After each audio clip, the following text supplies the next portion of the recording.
Broadcast Amsterdam. We're here with Brad Vanstone and to get part of Together Ukraine. Wish through the door. Can you just tell us what it is? It's a brand new organisation. Why it's set up, I think we know. Yeah, so it's literally 1 week old. So a friend of ours, he basically sent a couple of messages around a couple of evenings back last week, was just trying to do something for a lot of the efforts over here. And before he knew it, he'd mobilized 10 people. We had pallets coming in from retailers all over the Netherlands. We had a plan to drive it there 2 days later. And it really all materialized from Eric. Wow. So you set up together, the idea behind it is basically getting goods to the border to help. What sort of, and you kind of, did you have a clue of what was needed? Yeah, we were able to ascertain what was key quite early on, which was super important because, you know, we don't just want to send over stuff that's not going to be used. But it seemed like, obviously, there's a massive refugee issue and sanitary items, a lot of baby clothing as well, because it's super cold over there, was really in need. And now we're hearing a lot of medication and thermals and things for a lot of the recruits signing up is also really key. But we were able to find out fairly well what was needed. And when we drove over there, we were really thankful that actually everything we bought was super high priority and was in short supply. And did any of you have any experience in doing this? Essentially, you're kind of like an independent aid agency? Yeah, I mean, the view was that we could just set something up super efficiently and just go direct to the people in need. And whilst we massively respect the likes of the Red Cross, there's so much kind of internal bureaucracy to get those movements going, and they will take, you know, the reins from a few weeks' time. But we just wanted to get something going ASAP, basically. But no experience. I think we were blessed by having, firstly, some really smart people on the team, very well connected, and a guy who used to work in the logistics at Albert Heijn, who was incredibly well connected and got us pallet after pallet of stuff to bring.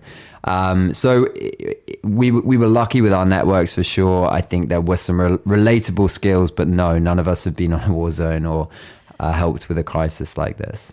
So basically 1 week ago, you were sitting around with your normal lives, working lives, families, and you decided, did you rent some vans or lorries then? Yeah, and then just took off. And what I found as an eye-opener from what you guys are doing is, and you said how your journey, 14 hours or so to the border, and I didn't realize it was that close. Right. No, absolutely.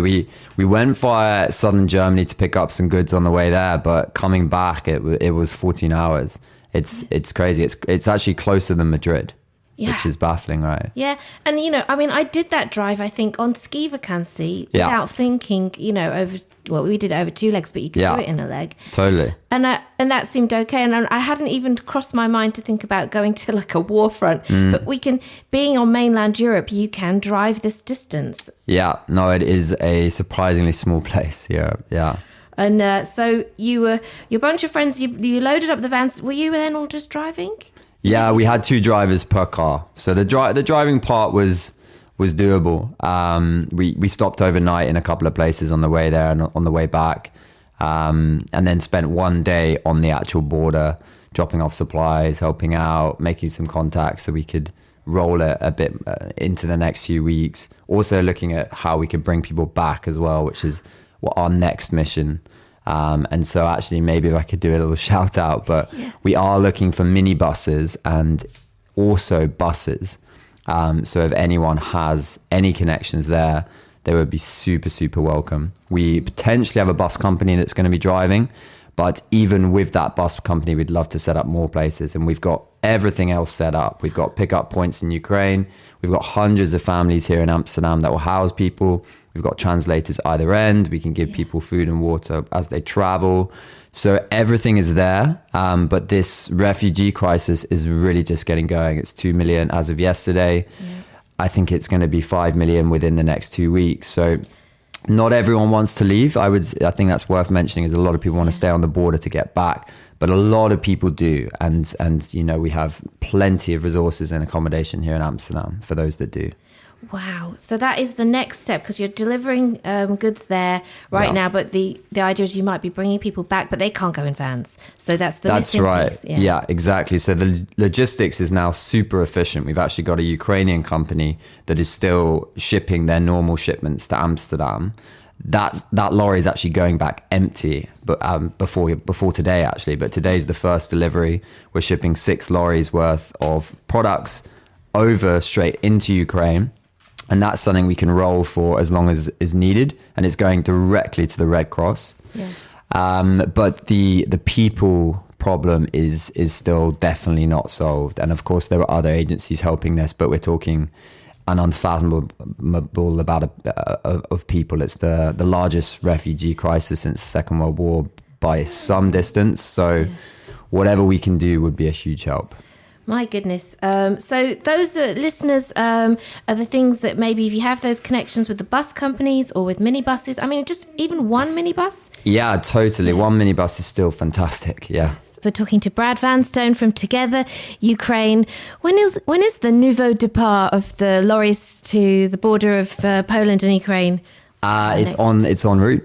Wow, right as now. Of this morning. Oh, yeah, yes. Yeah. So if you've been listening, Together Ukraine are sending lorries with all sorts of goods and donations of needed things, medical supplies, nappies, baby things, but and tents or blankets, all that. Yeah. Do you still need also like links for companies that can give you those items? 100%. Yeah, we've raised some good funds so far, but we're also looking for donations of items as well. And it's a super efficient transport link because it's free of charge to transport it into Ukraine directly to the Red Cross. So it's going perfectly into the hands of those most in need. Yes. But yeah, the more donations we can get, the better. And this, I think, will unfortunately be quite a long war. So whilst it's amazing we've had so much response in the last 2 weeks, we need to sustain it. Mm-hmm. Yes. So if you have contacts at companies that might have things like blankets, sleeping mats, medicine supplies, bandages, all sorts of things. There's a list on the organisation Together Ukraine website. I've seen one on LinkedIn as well that I've shared. I'll put that on the post after this show on Broadcast Amsterdam so you can see the long list. I've already passed it on to my friend who owns a few Hamar stores. Super. See if they can do it. But of course, money as well. So you can make donations via Together Ukraine is the Instagram handle. There's a link there. Is that right? Yes, exactly. And Cool. there's a funding page through that. Yeah. Yes. It's using a platform called whydonate.nl. I hadn't heard of that, but it works super easy. Yeah, exactly. So we were obviously not a registered organization when we started. So it was perfect for just getting something up that evening. Yeah. No, it works good. And there's also updates on that Why Donate page for you to know where everyone is, what's going on with the transports. So tell us then, you've been on the border, you've been there. What's it like?